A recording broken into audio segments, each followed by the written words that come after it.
നമസ്കാരം. വനിതാ സംവരണ ബിൽ നടപ്പാക്കുന്നതിന് മുന്നോടിയായി ലോക്സഭാ മണ്ഡല പുനർനിർണയത്തിനുള്ള ഭരണഘടനാ ഭേദഗതി ബിൽ കൂടി അവതരിപ്പിക്കുകയാണ് കേന്ദ്ര സർക്കാർ.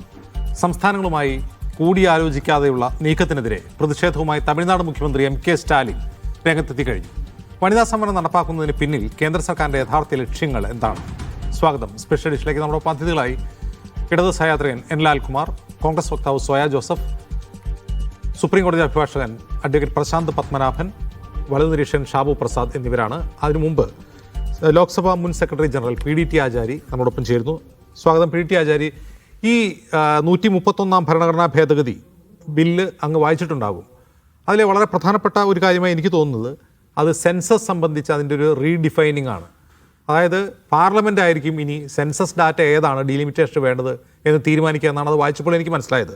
അങ്ങേക്ക് എന്താണ് തോന്നുന്നത്? അതെ, ശരിയാണ്. ഞാനും അങ്ങനെ ഡീറ്റെയിൽ ആയിട്ടൊന്നും വായിക്കാനുള്ള സമയം കിട്ടിയില്ല. എന്നാൽ ഓടിച്ച് വായിച്ചതിൽ നിന്ന് കിട്ടുന്ന ഒരു ഇംപ്രഷൻ അതാണ്. ഇനിമേൽ പാർലമെന്റ് ആയിരിക്കും നിശ്ചയിക്കുന്ന ഏത് സെൻസസ് ആണ് എടുക്കേണ്ടതെന്നുള്ളത്. നമ്മുടെ ഭരണഘടനയുടെ ആർട്ടിക്കിൾ 82 ഒന്ന് പരിശോധിച്ചാൽ അതിലൊരു സ്കീമുണ്ട്. അതായത് ഓരോ സെൻസസ് കംപ്ലീറ്റ് ആകുമ്പോഴും അതനുസരിച്ച് സഭയുടെ സ്ട്രെങ്ത് റീഅഡ്ജസ്റ്റ് ചെയ്യണമെന്നും അതനുസരിച്ച് കോൺസ്റ്റിറ്റ്യുവൻസീസിന്റെ റീഅഡ്ജസ്റ്റ്മെന്റ് നടത്തണമെന്നും ഒക്കെയാണ് അതിനകത്ത് പറഞ്ഞിരിക്കുന്നത്. അതിനൊരു അടിസ്ഥാനമുണ്ട്. കാരണം രാജ്യത്തെ പോപ്പുലേഷൻ വർദ്ധിക്കുമ്പോൾ അത് സെർട്ടൻലി സഭയിൽ അത് റിഫ്ലക്റ്റ് ചെയ്യേണ്ട ആവശ്യമുണ്ട്. അപ്പൊ അതിന്റെ അടിസ്ഥാനത്തിലാണ് ഈ ഒരു ആർട്ടിക്കിൾ അങ്ങനെ ഉണ്ടാക്കിയിരിക്കുന്നത്. അപ്പൊ അതിലൊരു സീക്വൻസ് ഉണ്ട്.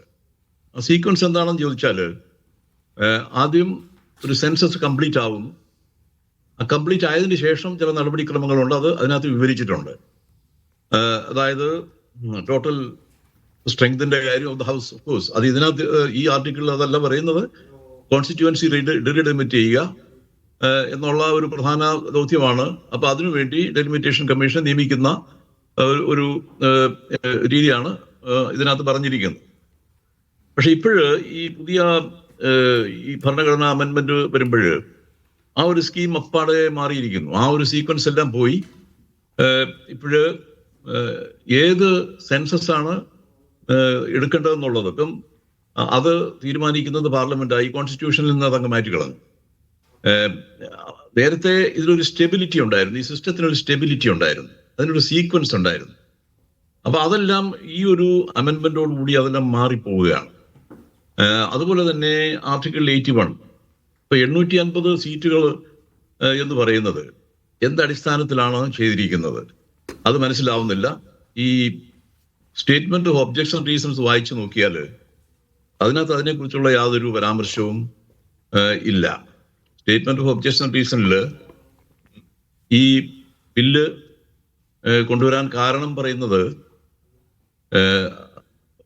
അതായത് വളരെയധികം സമയം ഈ വിമൻസ് റിസർവേഷൻ ബില്ല് നടപ്പിലാക്കാൻ വളരെയധികം സമയം എടുക്കേണ്ടി വരും. കാരണം നമ്മുടെ ഈ സെൻസസ് ഓപ്പറേഷൻസ് പുതിയത് അത് കംപ്ലീറ്റ് ചെയ്യുകയും അതിനുശേഷം ഡിലിമിറ്റേഷൻ കമ്മീഷൻ അപ്പോയിന്റ് ചെയ്യുകയും അവരുടെ എക്സസൈസ് നടക്കുകയൊക്കെ ചെയ്യുമ്പോൾ 2029 വിമൻസ് റിസർവേഷൻ നടപ്പിലാക്കാൻ പറ്റില്ല എന്ന് ഒരു ജനറലായിട്ട് പറയുകയാണ്. പക്ഷെ അത് വാസ്തവം പറഞ്ഞ ഗവൺമെന്റ് ഇത് വ്യക്തമായിട്ട് പറയേണ്ടതാണ്. അതായത് ഈ ഒരു പ്രോസസ് ഇപ്പൊ സെൻസസ് തുടങ്ങിക്കഴിഞ്ഞിരിക്കുന്നു. ഏപ്രിൽ 1 തീയതി മുതൽ സെൻസസ് ഓപ്പറേഷൻസ് തുടങ്ങിയിരിക്കുന്നു. അപ്പോൾ നേരത്തെ ഈ അമെൻഡ് ചെയ്യുന്നതിന് മുമ്പുള്ള ഇപ്പൊ 82 എന്ന് പറയുന്നത് upon completion of the census, ഈ സെൻസസ് എന്നാ പറയുന്നത്. അതായത് സെൻസസ് മുഴുവൻ കംപ്ലീറ്റ് ചെയ്തതിനു ശേഷം മാത്രമേ ഈ മറ്റു നടപടി എടുക്കാൻ പറ്റുള്ളൂ. അപ്പൊ അതങ്ങ് വായിപ്പോയി. അത് പോയിട്ട് ഇപ്പോ ഏത് സെൻസസും എടുക്കാം അങ്ങനെ ഒരു അവസ്ഥയിലേക്ക് വന്നിരിക്കുന്നു. അപ്പൊ അതില് ആ ഒരു സ്റ്റെബിലിറ്റി ആ ഒരു സിസ്റ്റത്തിൽ ഇല്ലാതായിട്ട് മാറിയിരിക്കുന്നു എന്നുള്ളതാണ്. PDT ആചാരി, ഏത് സെൻസസും എടുക്കാമെന്ന് പറയുമ്പോൾ സെൻസസിന്റെ ഡെഫിനേഷൻ പാർലമെന്റ് തീരുമാനിക്കുമെന്ന് പറയുമ്പോൾ ഇനി മുതൽ ഈ ഡിക്കേഡൽ അതായത് 10 വർഷം കൂടുമ്പോൾ സെൻസസിന്റെ അടിസ്ഥാനത്തിൽ മാത്രമല്ല ഇനി അല്ലാതെയും ഡീലിമിറ്റേഷൻ നടക്കും എന്നാണോ? അതെ, സെൻസസ് എന്ന് പറയുന്നത് 10 വർഷം എന്ന് പറയുന്നത് നമ്മൾ ഒരു എക്സിക്യൂട്ടീവ് ഓർഡറിൽ തീരുമാനിച്ചതാണ്. നമ്മുടെ ഈ സെൻസസ് എന്ന് പറയുന്നത് സെൻസസ് ആക്ട് 1948 അനുസരിച്ചാണല്ലോ നമ്മുടെ സെൻസസ് പോകുന്നത്. അപ്പൊ അതിൽ ഗവൺമെന്റിന് ഏത് സമയത്തും നോട്ടിഫിക്കേഷൻ ഇറക്കി സെൻസസ് തുടങ്ങാം എന്ന് പറയുന്നുണ്ട്. അപ്പൊ ആ ഒരു അധികാരം ഗവൺമെന്റിന് കൊടുത്തിട്ടുണ്ട് ആ ഒരു നിയമം അനുസരിച്ച്. പക്ഷേ 10 വർഷത്തിലൊരിക്കൽ ഡെസീനിയൽ സെൻസസ് ആണ് നമ്മൾ ഇതുവരെ നടത്തിക്കൊണ്ട് വന്നിരിക്കുന്നത്. പ്രശ്നം എന്താണെന്ന് ചോദിച്ചാൽ ഈ സെൻസസിന്റെ ഫിഗേഴ്സ്, ഹൗസിന്റെ സീറ്റുകൾ, ടോട്ടൽ നമ്പർ ഓഫ് സീറ്റ്സ്, പിന്നെ കോൺസ്റ്റിറ്റ്യുവൻസി, ഇതെല്ലാം കോൺസ്റ്റിറ്റ്യുവൻസിയുടെ റീഡെലിമിറ്റേഷൻ, ഇതെല്ലാം ഡിസൈഡ് ചെയ്യുന്നതിന് അതൊരു ഒരു സീക്വൻസ് പറയുന്ന ആ സീക്വൻസിലൂടെ ഒരു സ്റ്റെബിലിറ്റി ഉണ്ടാകുന്ന ആ ഒരു സിസ്റ്റമാണ് ഇപ്പൊ ഇതുകൊണ്ട് മാറിയിരിക്കുന്നത്. ഇനിയിപ്പോ ഓഫ് കോഴ്സ് ഈ ബില്ല് കുറെ കൂടെ കാര്യമായിട്ട് ഡീറ്റെയിൽ ആയിട്ട് പഠിക്കുമ്പോൾ അതിനകത്ത് അവ്യക്തതകൾ പലതും ഉള്ളതായിട്ട് എനിക്ക് തോന്നുന്നു. അപ്പൊ അതിന്റെ അർത്ഥം എന്ന് പറഞ്ഞാൽ അതൊരു വളരെ ഹേസ്റ്റി ആയിട്ട് വന്ന ഒരു ബില്ലാണ് എന്നാണ് പ്രഥമ ദൃഷ്ടിയ എനിക്ക് തോന്നിയിട്ടുള്ളത്. ശരി, നന്ദി ശ്രീ പി ടി ആചാരി ഇതിനോട് പ്രതികരിച്ചതിന്. ശ്രീ ഷാബു പ്രസാദ്, ഇത് തമിഴ്നാട് മുഖ്യമന്ത്രി M.K. സ്റ്റാലിൻ സംസ്ഥാനങ്ങളോട് കൂടിയാലോചിച്ചില്ല എന്നൊരൊറ്റ കാരണം ചൂണ്ടിക്കാട്ടിയാണ് ഇതിനെ എതിർക്കുന്നത്. വേണ്ടത്ര സ്റ്റേക്ക് ഹോൾഡേഴ്സുമായി ചർച്ച ചെയ്തിട്ടില്ല, വളരെ പെട്ടെന്ന് ഹേസ്റ്റി ആയിട്ടുള്ള ഒരു നീക്കമാണ് ഇതിന് പിന്നിൽ എന്ന് പറയുന്നു. ഇതിൽ ദക്ഷിണേന്ത്യൻ സംസ്ഥാനങ്ങൾ, പ്രത്യേകിച്ചും തമിഴ്നാടിനോട് കാര്യമായ അനീതി ഉണ്ടാകും ഇതിൽ എന്ന് അദ്ദേഹം ആശങ്ക പുലർത്തുകയും ചെയ്യുന്നു. ഇതിനെതിരെ തമിഴ്നാട് തെരുവിലിറങ്ങി സമരം ചെയ്യുമെന്നും പറയുന്നു. കേന്ദ്ര സർക്കാർ ധൃതി പിടിച്ച് ചെയ്ത ഒരു കാര്യമായി തോന്നുന്നുണ്ടോ ഇത്? അല്ലോ, 2026 ഡീലിമിറ്റേഷൻ ഉണ്ടാകും, അത് വരും എന്നുള്ളത് 25 വർഷം മുമ്പ് തന്നെ അറിയാവുന്ന കാര്യമാണല്ലോ. 2021 ഡീലിമിറ്റേഷൻ 25 വർഷത്തേക്ക് എക്സ്റ്റെൻഡ് ചെയ്തുകൊണ്ട് അന്ന് ഭരണഘടനാ ഭേദഗതി ചെയ്ത് അത് നീട്ടിയത് 4 നൂറ്റാണ്ട് മുമ്പ്. ആ 4 നൂറ്റാണ്ട് മുമ്പ് തന്നെ എല്ലാവർക്കും അറിയാവുന്ന കാര്യമാണ് 2026 ഇതിൻ്റെ തുടർ നടപടികൾ ഉണ്ടാകും എന്നുള്ളത്. അതെങ്ങനെയാണ് ധൃതി വെച്ചുള്ളതാവുന്നത്? ഇത് കൃത്യമായിട്ട് എത്രയോ നാളായി ഇപ്പം മീഡിയ വണ്ണിൻ്റെ പ്ലാറ്റ്ഫോമിൽ തന്നെ ഈ ഡീലിമിറ്റേഷനും ഇങ്ങനെയുള്ള കാര്യങ്ങളൊക്കെ എത്രയോ കാലമായിട്ട് ചർച്ച ചെയ്യുന്നു. ഇവിടെ ആർക്കാണ് ഇത് അറിയാൻ വയ്യാത്തത്? ഈ അന്നും പാർലമെൻറ്റ് അന്ന് ഒരു കാര്യമുണ്ട്, അന്നത് എക്സ്റ്റെൻഡ് ചെയ്ത സമയത്ത് DMK കേന്ദ്രമന്ത്രിസഭയുടെ ഭാഗമായിരുന്നു, NDA വാജ്പേയി മന്ത്രിസഭയിൽ. ആ DMK കൂടി ഭാഗമായ മന്ത്രിസഭയാണ് അന്ന് അന്നത്തെ ഭരണഘടനാ ഭേദഗതിയിലൂടെ 25 വർഷത്തേക്ക് കൂടി അത് എക്സ്റ്റെൻഡ് ചെയ്തത്. അപ്പോൾ ഇവർക്കിത് അറിയാൻ വയ്യായിരുന്നു, ഞങ്ങളൊന്നും അറിഞ്ഞില്ലേ, ഇത് വളരെ പെട്ടെന്നായിപ്പോയി എന്ന് പറയുന്നതിൻ്റെ അകത്ത് അടിസ്ഥാനമൊന്നുമില്ല. പിന്നെ ഈ ഡിലിമിറ്റേഷൻ നടക്കേണ്ടതല്ലേ എന്ന് ഒരു കാര്യമുണ്ട്. 71 സെൻസസ് പ്രകാരമുള്ള ആ നമ്പറാണ് ഇപ്പം ലോക്സഭയിലുള്ളത്, നമ്മുടെ നിയമസഭകളിലും എല്ലാം ഉള്ളത്. 65-69 കോടിയോ മറ്റോ ആണ് അന്നത്തെ ജനസംഖ്യ. ആ ജനസംഖ്യയാണ് ഇപ്പം 140 കോടിയിലെത്തിയിരിക്കുന്നത്.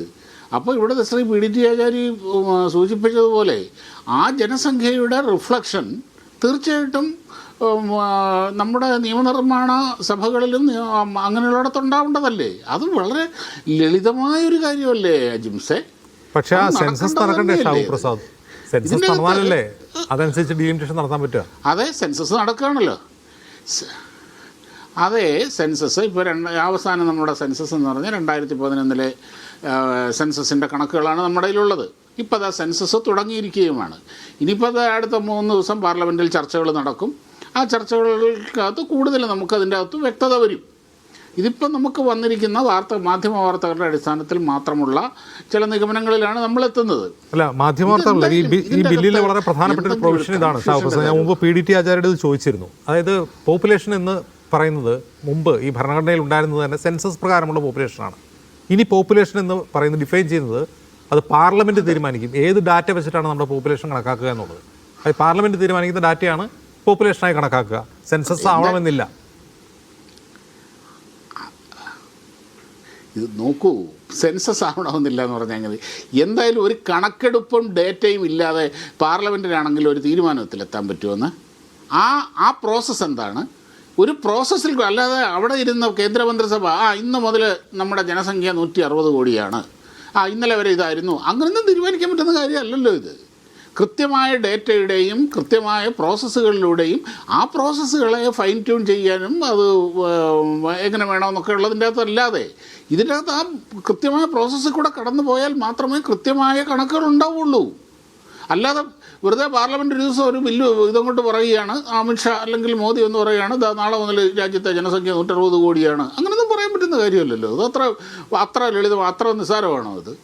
അത്രയേ ഉള്ളൂ അത് കാര്യം. പിന്നെ പാർലമെൻറ്റിന് കൂടുതൽ അധികാരങ്ങളുണ്ടെന്നു. പാർലമെൻറ്റ് ജനപ്രതിനിധികളല്ലേ, ഇത് ജനാധിപത്യ രാജ്യത്ത് ജനപ്രതിനിധികളാണ്.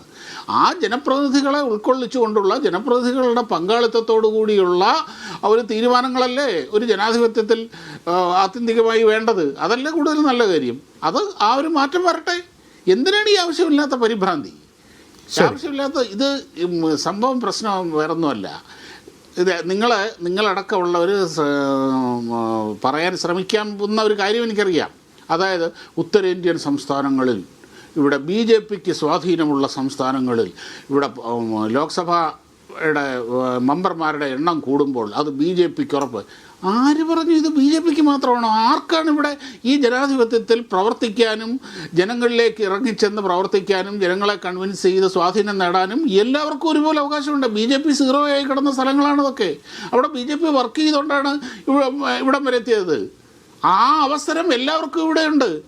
ആ അവസരം ഉപയോഗിക്കാതെ ഞങ്ങൾക്കിനി അവിടെ ഒരിക്കലും കിട്ടാൻ പോകുന്നില്ല എന്ന് സ്വയം വിധി എഴുതിക്കൊണ്ട് ഇങ്ങനെയുള്ള നിലവിളിക്കൊന്നും യാതൊരു അടിസ്ഥാനമില്ല. അത് ജനങ്ങളുടെ ഇടയിൽ വർക്ക് ചെയ്ത് പ്രൂവ് ചെയ്യുന്നേ, ജനങ്ങളെ കൺവിൻസ് ചെയ്യുന്നേ. എന്നിട്ട് നിങ്ങൾ തിരിച്ചു 400-ൽ പരം സീറ്റുകളുമായി ഈ രാജ്യം ഭരിച്ച പാർട്ടിക്ക് ഇപ്പോഴത്തെ അവിടെ ഞങ്ങൾക്കൊന്നുമില്ലേ, അതുകൊണ്ട് ഇത് ശരിയല്ലേ എന്ന് പറയുന്നതിൻ്റെ അകത്ത് അത് പരിഹാസ്യമാണ്. ശരി, ശ്രീ സോയ ജോസഫ്, ഇവിടെ വനിതാ സംവരണ ബില്ല് കൊണ്ടുവരികയാണ്. വനിതാ സംവരണം നടപ്പാക്കണമെങ്കിൽ ഈ മണ്ഡല പുനർനിർണ്ണയം നടക്കണം, സീറ്റ് കൂട്ടണം എന്നുള്ളതാണ് കേന്ദ്ര സർക്കാരിൻ്റെ നിലപാട്. വനിതാ സംവരണം എന്നാലും നടപ്പാക്കാൻ പറ്റും, വനിതാ സംവരണം വെച്ച് താമസിപ്പിക്കാൻ പറ്റില്ല. അപ്പോൾ എന്ത് ചെയ്യുന്നു? ഒരു ഭരണഘടനാ ഭേദഗതിയിലൂടെ നടക്കാത്ത സെൻസസ് ഡാറ്റ എപ്പോൾ വരുമെന്ന് അറിയില്ല. അപ്പോൾ നടക്കാത്ത സെൻസസ് ഉണ്ട്. അപ്പോൾ ആ സെൻസസ് ഈ ഡിക്കേഡൽ സെൻസ് വേണ്ട, പഴയ സെൻസസ് ഡാറ്റയോ അല്ലെങ്കിൽ പാർലമെൻറ്റ് അംഗീകരിക്കുന്ന ഡാറ്റ വെച്ച് ഡിലിമിറ്റേഷൻ നടത്തുക, വനിതാ സംവരണം ഉടനടി നടപ്പാക്കുക. പ്രധാനമന്ത്രി പോകുന്നിടത്തെല്ലാം ഇത് തന്നെയാണ് പറയുന്നത്. വനിതകൾക്ക് അവരുടേതായ ആബാധി, അവരുടെ പ്രാതിനിധ്യം വേണ്ടതുണ്ട് പാർലമെൻറ്റിൽ എന്ന് അദ്ദേഹം പറഞ്ഞുകൊണ്ടേയിരിക്കുകയാണ്. ഇതിനോട് DMK പ്രതികരിക്കുന്നത് നമ്മൾ കണ്ടു. MK സ്റ്റാലിൻ വളരെ രൂക്ഷമായിട്ടാണ് പ്രതികരിച്ചത്. കോൺഗ്രസിൻ്റെ ഇക്കാര്യത്തിൽ നിലപാടെന്താണ്?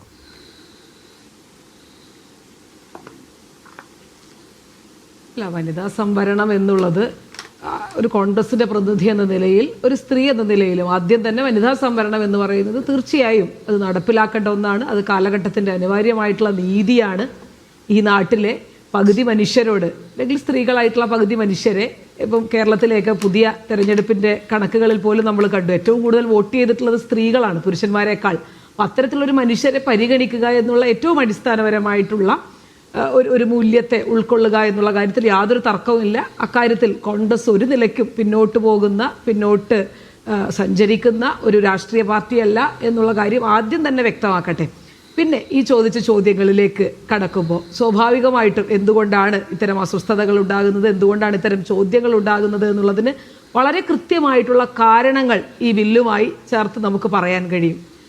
ഇപ്പോൾ നേരത്തെ DMKയുടെ പ്രതിനിധി പറഞ്ഞതുപോലെ ഇന്നലെ സോണിയാഗാന്ധി ഉൾപ്പെടെയുള്ള ആളുകൾ ഇതിനെതിരെ വളരെ കൃത്യമായി, ഇതിനെതിരെ എന്നുള്ളതല്ല, എന്താണ് ഇതിൻ്റെ പ്രശ്നം, നമ്മൾ സ്വാഭാവികമായിട്ടും ജനറലൈസ് ചെയ്ത് പറയുമ്പോൾ ഇതിനെതിരെ സംസാരിക്കുകയല്ല, അതിനപ്പുറത്തേക്ക് എന്താണ് സ്വാഭാവികമായിട്ടും ഇത്തരത്തിൽ വനിതാ സംവരണ ബില്ല് കൊണ്ടുവരുന്നു. ആ വനിതാ സംവരണ ബില്ലിനോടൊപ്പം ചേർത്ത് ഈ ഡിലിമിറ്റേഷൻ്റെ പ്രോസസ്സിനെ കൂട്ടിക്കുഴയ്ക്കുന്നതിൻ്റെ വലിയ അപകടത്തെ പറ്റിയാണ് നമ്മൾ ചർച്ച ചെയ്യുന്നത്. അത് തീർച്ചയായിട്ടും നമ്മൾ മനസ്സിലാക്കേണ്ട ഒരു കാര്യമാണ്.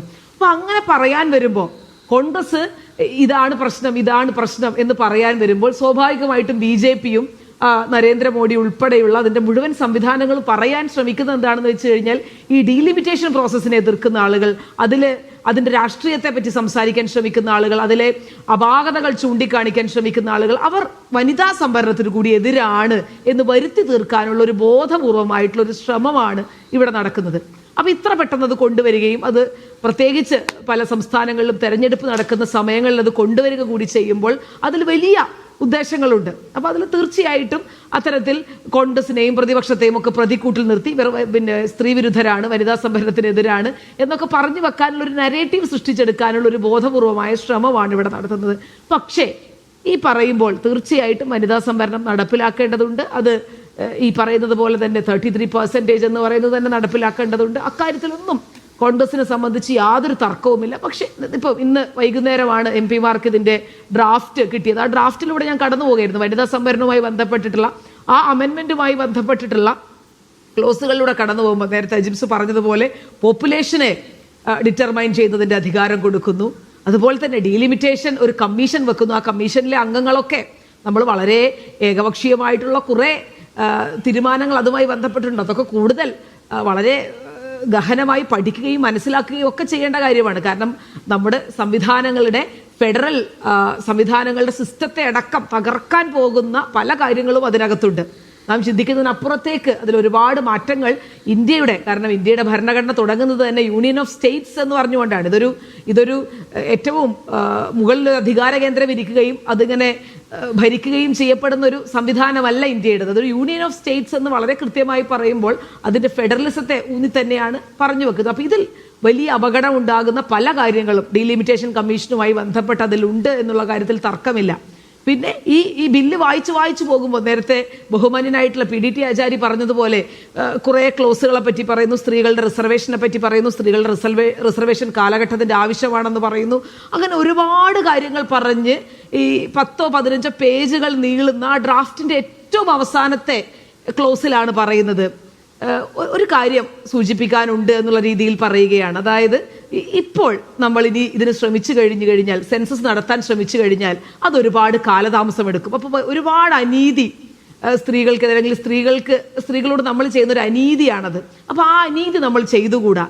അതുകൊണ്ട് തന്നെ നമ്മൾ ഏറ്റവും ലാസ്റ്റ് പബ്ലിഷ്ഡ് സെൻസസ് എന്നാണ് പറയുന്നത്, ഏറ്റവും അവസാനം പ്രസിദ്ധീകരിച്ച സെൻസസ് അനുസരിച്ച് നമുക്കിതിലെ കാര്യങ്ങൾ ഡീലിമിറ്റേഷൻ അടക്കമുള്ള പ്രോസസ്സിലേക്ക് കടക്കേണ്ടിയിരിക്കുന്നു. അത് മറ്റൊന്നിനും വേണ്ടിയല്ല, അത് ഈ സ്ത്രീകൾക്കെതിരെയുള്ള അല്ലെങ്കിൽ സ്ത്രീകളുടെ ഈ നീതി നടപ്പിലാക്കാൻ വേണ്ടി മാത്രമാണ് എന്ന് പറഞ്ഞു വെക്കുന്ന അത്ര ഒരു നിഷ്കളങ്കതയെ ഉൾക്കൊള്ളാൻ ഈ രാജ്യത്തെ മനുഷ്യർക്ക് സാധിക്കും എന്നുള്ളത് എനിക്ക് തോന്നുന്നില്ല. അത് അത്ര നിഷ്കളങ്കമായി അവതരിപ്പിക്കപ്പെട്ടതാണ് എന്നും നമുക്ക് മനസ്സിലാക്കാൻ കഴിയുന്നില്ല. അത്തരം ക്ലോസുകളെയൊക്കെ കുറെ കൂടെ ഗഹനമായി നമ്മൾ പഠിക്കുകയും മനസ്സിലാക്കുകയും ഒക്കെ ചെയ്യേണ്ടത് ഒന്ന് തെരഞ്ഞെടുപ്പിന്റെ കാര്യം. പിന്നെ ഈ transparency is the major issue. എന്തിനാണ് ഇതിൽ കൺഫ്യൂഷൻ ഉണ്ടാക്കുന്നത്?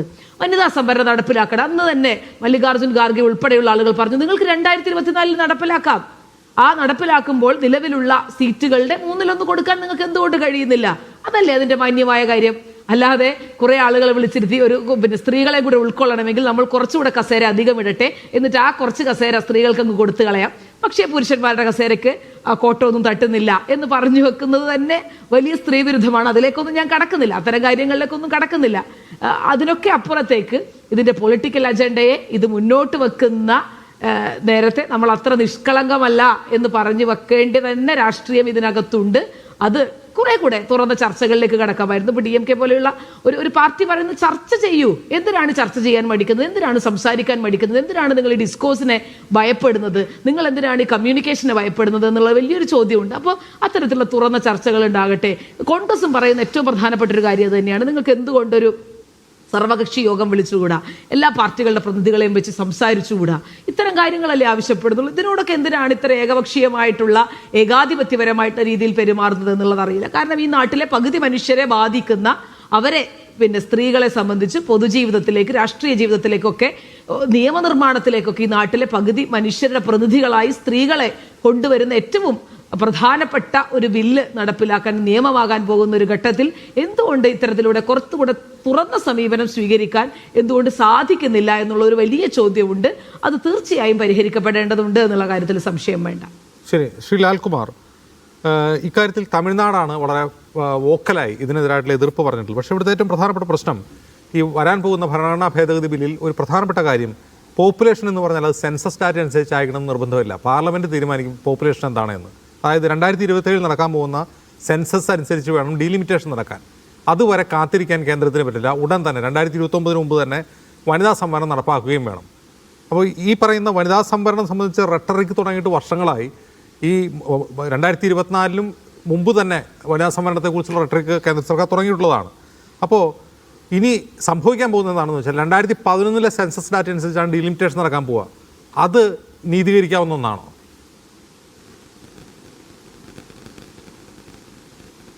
അല്ല, ഇവിടെ 2-3 ആസ്പെക്റ്റുകൾ ഇതിനകത്തുണ്ട്. അതിലൊന്ന് ഈ ഡീലിമിറ്റേഷൻ, ഇപ്പോൾ സ്ത്രീകൾക്കുള്ള റിസർവേഷനുമായി ബന്ധപ്പെട്ട ഒരു കാര്യമാണല്ലോ പറയുന്നത്. നമ്മൾ ഈ സംസ്ഥാനത്തിരുന്ന് സംസാരിക്കുമ്പം ഈ സംസ്ഥാനത്ത് ഈ ത്രിതല പഞ്ചായത്ത് ലെവലിൽ 50% സ്ത്രീകൾക്ക് റിസർവേഷൻ കൊടുത്ത ഒരു സംസ്ഥാനമാണ്. അപ്പോൾ ഈ സംസ്ഥാനത്തിരിക്കും പറയുമ്പം സ്ത്രീകൾക്ക് റിസർവേഷൻ കൊടുക്കുന്നതിനെ നമ്മൾ തടയുന്നു, അങ്ങനെ തടയാനുള്ള ഇൻറ്റൻഷനുള്ള ആൾക്കാരാണ് നമ്മൾ എന്നുള്ള ഒരു വാദം ഒരു കാരണവശാലും നിലനിൽക്കുന്നതല്ല. അങ്ങനെ ഒരു വാദം ഇവിടെ ആരും ഉന്നയിച്ചു എന്നുള്ളതല്ല, അങ്ങനെ ഒരു വാദം നിൽക്കുന്നൊരു വാദമല്ല. ഇവിടെ സംഭവിക്കുന്നത് എന്താണ്? ഇവിടെ വുമൺ റിസർവേഷനുമായിട്ട് ബന്ധപ്പെട്ട സ്ത്രീകൾക്ക് 50%, 33% ഒക്കെ കൊടുക്കുന്ന ആ വിഷയം എന്ന് പറയുന്നത് ഇവിടെ അടിസ്ഥാനപരമായി നമ്മൾ റദ്ദ് ചെയ്ത് കളയാനായിട്ട് ശ്രമിക്കുന്ന ഒരു കാര്യമേ അല്ല. അത് തീർച്ചയായിട്ടും വരേണ്ട ഒരു കാര്യമാണ്. ഇപ്പം സോയ ഇവിടെ സൂചിപ്പിച്ചതുപോലെ നമ്പർ ഓഫ് വോട്ടേഴ്സ് സ്ത്രീകളുടെ ഭാഗത്തുനിന്ന് കൂടുന്നു, അപ്പോൾ അവരുടെ റെപ്രസെൻറ്റേഷൻ കൂടേണ്ടത് ആവശ്യമാണ് എന്നുള്ള minimal thought, that is an agreeable thought. അതിനകത്തൊരു ഡിസ്പ്യൂട്ട് ഉണ്ടാക്കേണ്ട കാര്യം ഒരു തരത്തിലുമില്ല. അങ്ങനെയാണെങ്കിൽ ഒരു ചോദ്യം, നമുക്ക് ഇപ്പം ഈ 33% എന്ന് പറയുന്നത് ഈ പറയുന്ന സെൻസസിനെ ബേസ് ചെയ്ത് തന്നെ ചെയ്യുന്നതിന് എന്താണ് പ്രശ്നം? സെൻസസ് എന്തിന് ഇതിനകത്ത് ഒരു കണക്റ്റിംഗ് ഫാക്ടർ ആകുന്നു, അല്ലെങ്കിൽ കണക്റ്റിംഗ് പോയിന്റ് ആകുന്നു? നിങ്ങൾക്ക് ഗുഡ് ഇൻറ്റൻഷനോടുകൂടി കഴിഞ്ഞ പ്രാവശ്യം മോഡി അധികാരത്തിൽ വരുന്നതിന് മുമ്പ് നിങ്ങൾക്ക് 33% സ്ത്രീകൾ കൊടുക്കാമെന്ന് പറയാമല്ലോ, 33%ത്തിലേക്ക് അതിനുള്ള കാര്യങ്ങൾ ചെയ്യാമല്ലോ. അപ്പം സ്ത്രീകൾക്ക് കൊടുക്കുക എന്ന് പറയുന്നത് അതൊരു വ്യാജേന മറ്റ് ചില കാര്യങ്ങൾ നടത്തിയെടുക്കുക എന്നുള്ളതാണ് അവിടുത്തെ പ്രശ്നം. അതാണ് അവിടുത്തെ ഏറ്റവും സത്യസന്ധമായ കാര്യം. അതുകൊണ്ട് നമ്മൾ പ്രതിപക്ഷത്തിരിക്കുന്നവർ എതിർക്കുന്നത് യഥാർത്ഥത്തിൽ ഈ പറയുന്ന റിസർവേഷൻ അല്ല, ഇതിൻ്റെ ഡീലിമിറ്റേഷനായിട്ടുള്ള പസിൽസ് ആണ് നമ്മുടെ പ്രശ്നം. എന്താണ് ഒരു പ്രശ്നം? നോക്കൂ, കേരളം നോക്കുക. കേരളം ഒരു സംസ്ഥാനം എടുക്കുക, അല്ലെങ്കിൽ തമിഴ്നാട് സംസ്ഥാനം എടുക്കുക. ഈ സൗത്ത് ഇന്ത്യൻ സംസ്ഥാനങ്ങൾ ഈ രാജ്യത്തിൻ്റെ താല്പര്യം അനുസരിച്ച് രാജ്യം എന്താണോ ആശയം മുന്നോട്ട് വെച്ചത്, പോപ്പുലേഷൻ കൺട്രോൾ എന്ന് പറയുന്നത് ഒരു മുഖ്യ ആശയമായി ഒരു ഘട്ടത്തിൽ രാജ്യത്ത് വരികയാണ്. ഈ എക്സ്പ്ലോസീവ് പോപ്പുലേഷൻ വരുന്നത് രാജ്യത്തിൻ്റെ ഈ പറഞ്ഞ ടോട്ടൽ റീപ്ലേസ്മെന്റ് ഫെർട്ടിലിറ്റി റേറ്റിന് ഒത്തിരി കടന്നു പോകുന്ന ഒരു സാഹചര്യം വരുന്നത് 2.1 ആണ് ടോട്ടൽ റീപ്ലേസ്മെന്റ് ഫെർട്ടിലിറ്റി റേറ്റ്. അതിനൊക്കെ കടന്ന് ഒത്തിരി ആകുന്നത് യഥാർത്ഥത്തിൽ പോപ്പുലേഷൻ എക്സ്പാൻഷൻ അല്ലെങ്കിൽ എക്സ്പ്ലോഷൻ നടക്കുമെന്നുള്ളതുകൊണ്ട് അതിനെ കൺട്രോൾ ചെയ്യേണ്ടത് ഏതൊരു രാജ്യത്തിൻ്റെ ആവശ്യമാണ്. ആ കൺട്രോളിലേക്ക് വരാൻ സൗത്ത് ഇന്ത്യൻ സംസ്ഥാനങ്ങൾ ഈ രാജ്യത്തിൻ്റെ അജണ്ടയോടൊപ്പം നിന്നു. അത് നോർത്ത് ഇന്ത്യയുടെ അജണ്ടയോ സൗത്ത് ഇന്ത്യയുടെ അജണ്ടയോ അല്ല, ഈ രാജ്യത്തിൻ്റെ അജണ്ടയാണ്, അല്ലേ? രാജ്യത്തിനൊരു പോളിസി ഫ്രെയിംവർക്കിലേക്ക്, അല്ലെങ്കിൽ ഇപ്പോൾ നമുക്കൊരു ഇൻറ്റൻഷൻ എന്താണ്, പോപ്പുലേഷൻ കൺട്രോൾ നടത്തണം. ചൈന അത് കൺട്രോൾ ചെയ്യുന്നു, മറ്റുള്ള രാജ്യങ്ങൾ കൺട്രോൾ ചെയ്യുന്നു. അതുപോലെ പോപ്പുലേഷൻ കൺട്രോൾ നടത്തിയാൽ മാത്രമേ നമുക്ക് മുന്നോട്ട് യാത്ര പ്രോപ്പർ ആകത്തുള്ളൂ, ഡെവലപ്മെന്റ് എന്നുള്ളത് ഡോക്ടർ മൻമോഹൻ സിംഗിനെ പോലുള്ള ആൾക്കാർ പറഞ്ഞിട്ടുള്ള കാര്യമാണ്.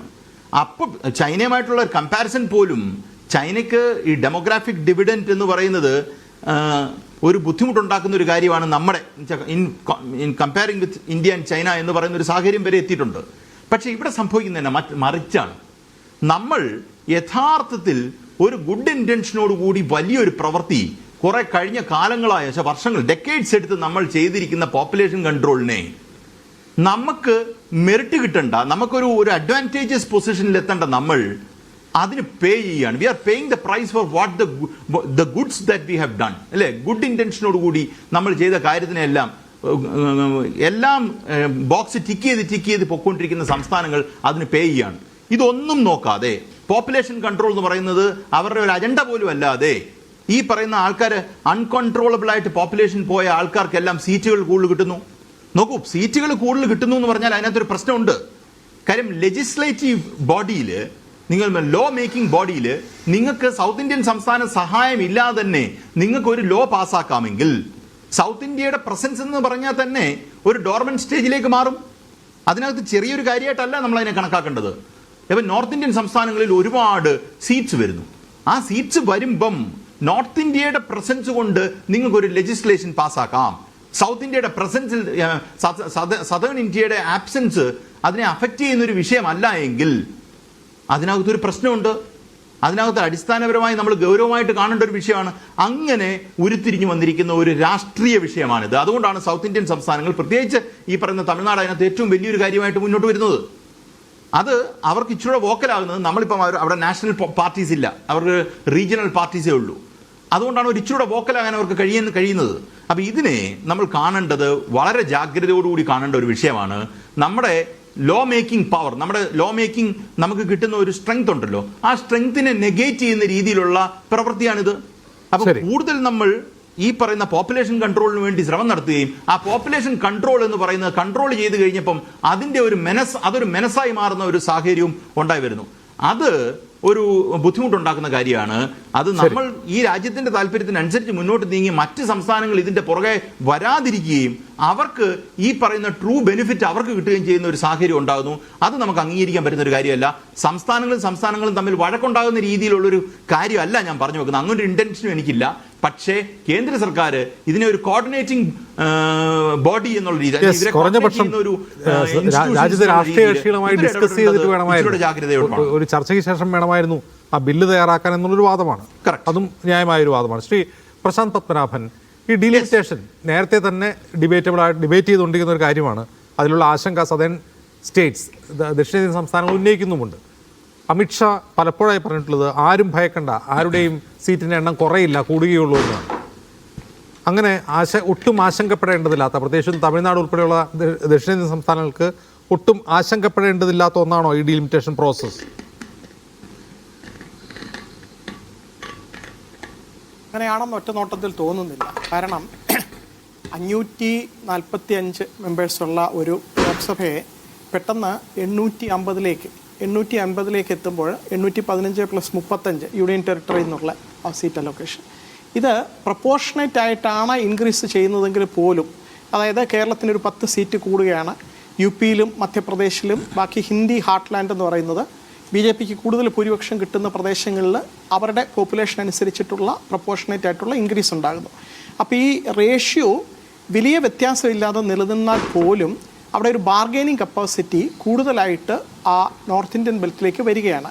അതിന് പറയുന്നൊരു ഈ ശ്രീമതി സോണിയാഗാന്ധിയുടെ ഒരു ആർട്ടിക്കിൾ അതിനെപ്പറ്റി പറഞ്ഞിരുന്നത്, ഒരു അരിത്തമെറ്റിക് ഇക്വിറ്റി മാത്രം പോരാ, പൊളിറ്റിക്കലി ഇക്വിറ്റബിൾ ആയിരിക്കണം. അതായത് രാഷ്ട്രീയപരമായിട്ട് കൂടി അതിന് ഒരു ന്യായം വേണം. നേരത്തെ പലരും സൂചിപ്പിച്ചതുപോലെ പല സ്റ്റേറ്റുകൾ, ഇപ്പം കേരളവും തമിഴ്നാടും ഉൾപ്പെടെയുള്ള സംസ്ഥാനങ്ങൾ സെൻട്രൽ ഗവൺമെൻറ്റിൻ്റെ നയങ്ങൾ നടപ്പാക്കിയിട്ടാണ് പോപ്പുലേഷൻ കുറയ്ക്കുകയും ഹെൽത്തൊക്കെ ഇൻഷുർ ചെയ്യുകയും പിന്നെ ഈ പറയുന്ന കുട്ടികളുടെ ശിശുമരണ നിരക്കൊക്കെ കുറയ്ക്കുകയും ഈ പിന്നെ ജനസംഖ്യാ വർധനവ് തടയുകയൊക്കെ ചെയ്തത്. അതിനൊരു ശിക്ഷ കിട്ടുന്ന രീതിയിലാകരുത്. കാരണം രാഷ്ട്രീയപരമായിട്ട് കേരളത്തിനും തമിഴ്നാടിനും ഒക്കെ ഉള്ള ഇപ്പോഴുള്ള ആ സ്ഥാനം പോലും കുറഞ്ഞു പോകുമോ എന്നുള്ളൊരു ആശങ്കയാണ് ഏറ്റവും പ്രധാനം. പിന്നെ നേരത്തെ പറഞ്ഞ 2-3 കാര്യങ്ങൾ ഇതിനകത്ത് വളരെ പ്രധാനമായിട്ട് ലീഗലായിട്ടുള്ളതിനേക്കാൾ പൊളിറ്റിക്കലായിട്ടുള്ള കുറച്ച് കാര്യങ്ങളും കൂടി ഉണ്ട്. ലീഗലായിട്ടുള്ള കാര്യങ്ങൾ പറയാം. രാഷ്ട്രീയപരമായിട്ട് ഇപ്പോൾ ഇലക്ഷൻ നടന്നുകൊണ്ടിരിക്കുന്ന ആ മൂർധന്യത്തിൽ തമിഴ്നാട്ടിൽ 23 ഏപ്രിലിൽ, വെസ്റ്റ് ബംഗാളിൽ 23-29 ഇലക്ഷനുണ്ട്.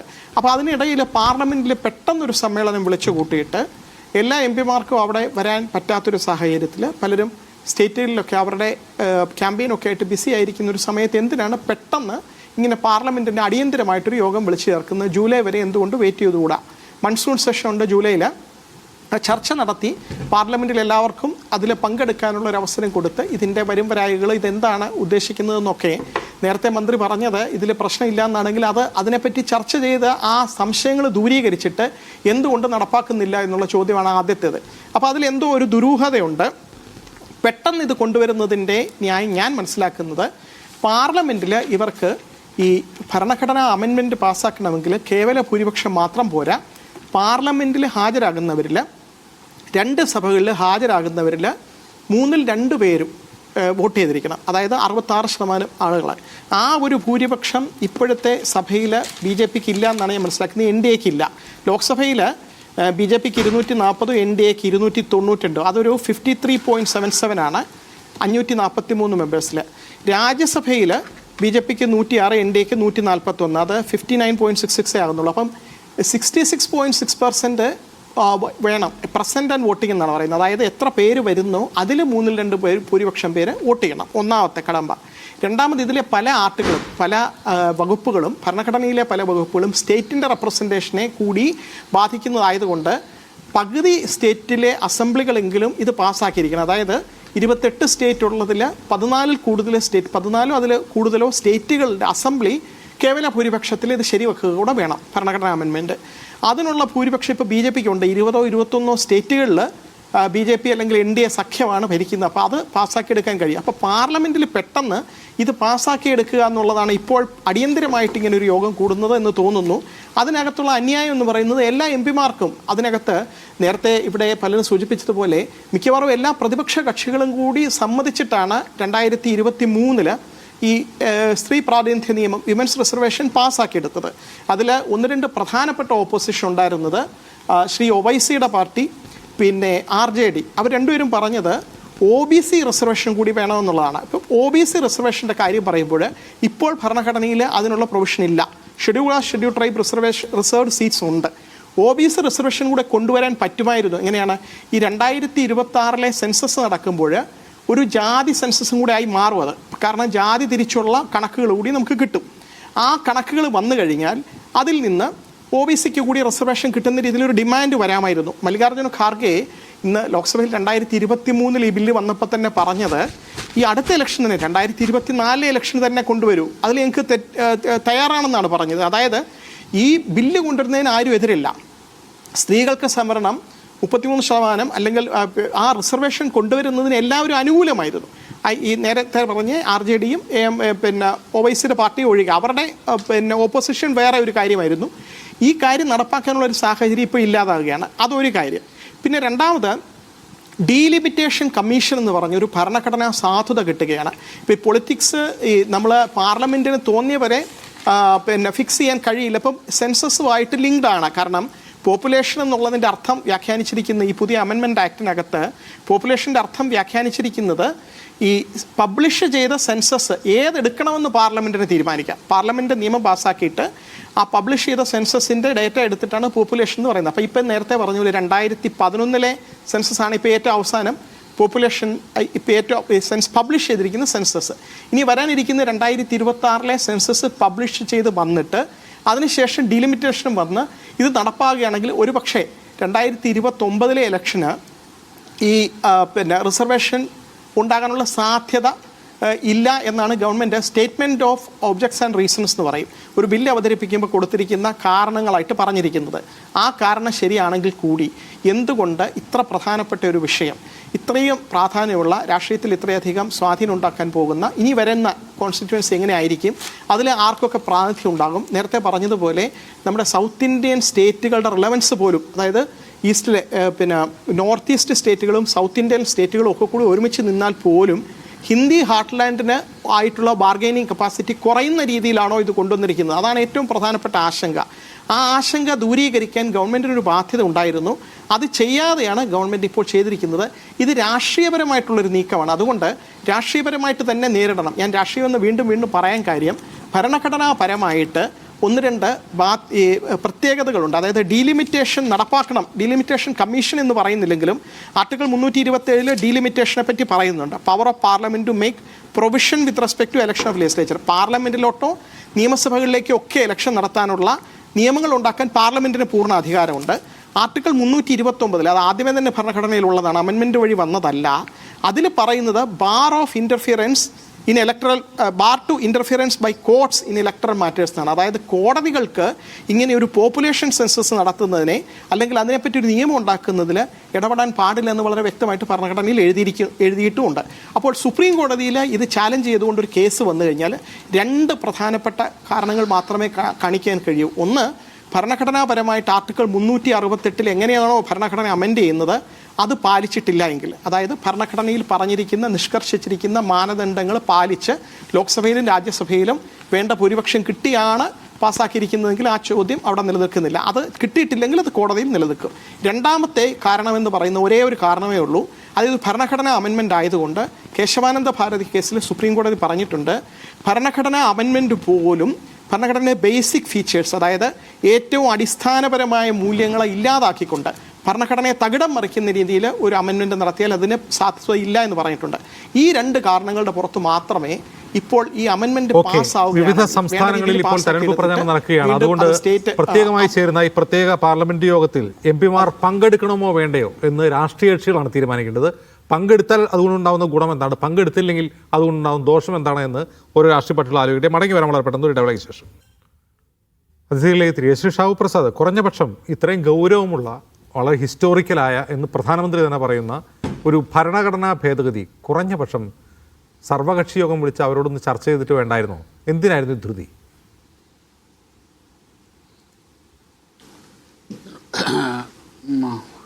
അജിംസെ, ഇത് പാർലമെൻറ്റ് ചർച്ച ചെയ്യാൻ പോവല്ലേ? ആ പാർലമെൻറ്റിൽ ചർച്ച ചെയ്യുമ്പോൾ ഈ എല്ലാ കക്ഷികളുടെയും പ്രതിനിധികൾ ആ സഭയിലുണ്ടല്ലോ, അവിടെ ചർച്ച ചെയ്യുകയല്ലേ ഇത്. അതല്ലേ ഏറ്റവും വലിയ സർവകക്ഷി യോഗം. ഈ ബംഗാളിലും തമിഴ്നാട്ടിലും ഇലക്ഷൻ നടക്കുമ്പോൾ ആർക്കൊക്കെ വരാൻ പറ്റും?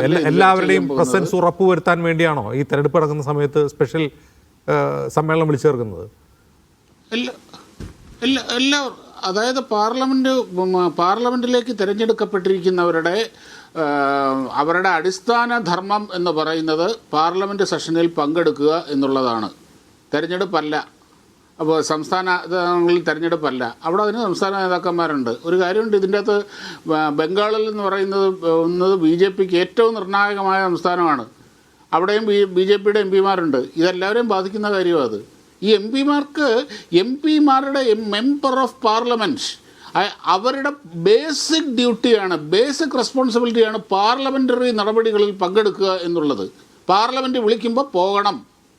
അതിന് ഞങ്ങളുടെ സംസ്ഥാനത്തൊക്കെ ഇലക്ഷൻ നടക്കുകയാണ്, ഞങ്ങൾക്ക് ക്യാമ്പയിന് പോകാനുണ്ട് എന്നുള്ളത് അതിൻ്റെ ഒരു എക്സ്ക്യൂസ് അല്ല. അതിന് പോയേ പറ്റൂ. അതിൻ്റെ അകത്ത് വേറെ വർത്തമാനമൊന്നുമില്ല. അവിടെ എത്ര പേർക്ക് പങ്കെടുക്കണം സാധിക്കും എന്നുള്ളത് അവരവർ തീരുമാനിക്കണം. അവർക്ക് ഇതിൻ്റെ അകത്ത് ഈ നിർണായകമായ ഈ ഒരു സെഷനിൽ പങ്കെടുക്കാൻ താല്പര്യമുണ്ടെങ്കിൽ അവർ പങ്കെടുക്കണം, അത്ര തന്നെ. അതിൻ്റെ അകത്ത് കൂടുതൽ വർത്തമാനം പറയേണ്ട കാര്യമൊന്നുമില്ല. പിന്നെ ഇവിടെ ഇതിൻ്റെ അകത്ത് പറഞ്ഞിരിക്കുന്നത് ഈ തെരഞ്ഞെടുപ്പിൻ്റെ മധ്യത്തിന് തൊട്ട് മുമ്പ് മധ്യത്തിൽ ഇത് കേന്ദ്ര ഗവൺമെൻറ് വെച്ചിരിക്കുന്നത് രാഷ്ട്രീയ ഉദ്ദേശത്തോടു കൂടിയല്ലേ എന്ന ചോദ്യത്തിന് അതിൻ്റെ അകത്തൊരു രാഷ്ട്രീയ കൗശലമുണ്ട് എന്നുള്ളത് പറയാതിരിക്കാൻ പറ്റില്ല. ഉണ്ട്. എന്തുകൊണ്ടാണത്? കാര്യം ഇതൊന്നും അല്ലാത്ത സമയത്ത് ഈ കേന്ദ്ര സർക്കാർ എന്ത് കൊണ്ടുവന്നാലും ഒച്ചയും വിളിയും ബഹളവും അടിയും പിടിയും അനാവശ്യമായ ഈ രീതിയിൽ ഉണ്ടാക്കുന്ന ഒരു സിസ്റ്റം കൂടി ഇവിടെ ഉണ്ട്. അതുകൊണ്ട് തന്നെ വളരെ കൗശലത്തോടുകൂടി രാഷ്ട്രീയ ബുദ്ധിയോടുകൂടി തന്നെ ഇവരെ ഒരു നിസ്സഹായ അവസ്ഥയിൽ എത്തിക്കുക എന്ന ഒരു ഉദ്ദേശം കേന്ദ്ര ഗവൺമെൻറ്റിനും BJPക്കും ഉണ്ട് എന്ന് തന്നെ ഞാൻ മനസ്സിലാക്കുന്നുണ്ട്. അത് ഇവരെന്ത് കാര്യം പറഞ്ഞാൽ എന്ത് കാര്യത്തിനും ഇവരിങ്ങനെയാണ്. ശരി, അതിൻ്റെ അകത്ത് വലിയ തെറ്റൊന്നും ഞാൻ കാണുന്നൊന്നുമില്ല. എല്ലാ കാര്യത്തിലും ഇവിടെ രാഷ്ട്രീയമുണ്ട്. എന്ത് കാര്യത്തിലും ഇവരെ ഈ എതിർക്കുന്നവരെ ഈ എതിർപ്പ് ഉയർത്തിയിരിക്കുന്നത് അതിൻ്റെ അകത്ത് രാഷ്ട്രീയമൊന്നുമില്ലേ? ഒന്നുമില്ലേ? ഈ രാഷ്ട്രീയമൊക്കെ എല്ലാവർക്കും ആകാവുന്ന കേന്ദ്ര ഗവൺമെൻറ്റിനും BJPക്കും അവരുടെ സ്ട്രെങ്ത് ഉപയോഗിച്ചുകൊണ്ട് അവരിപ്പോൾ ഭരണത്തിലാണ്, അവരും രാഷ്ട്രീയം കളിക്കും. അതിൻ്റെ അകത്ത് എന്താ പ്രശ്നം?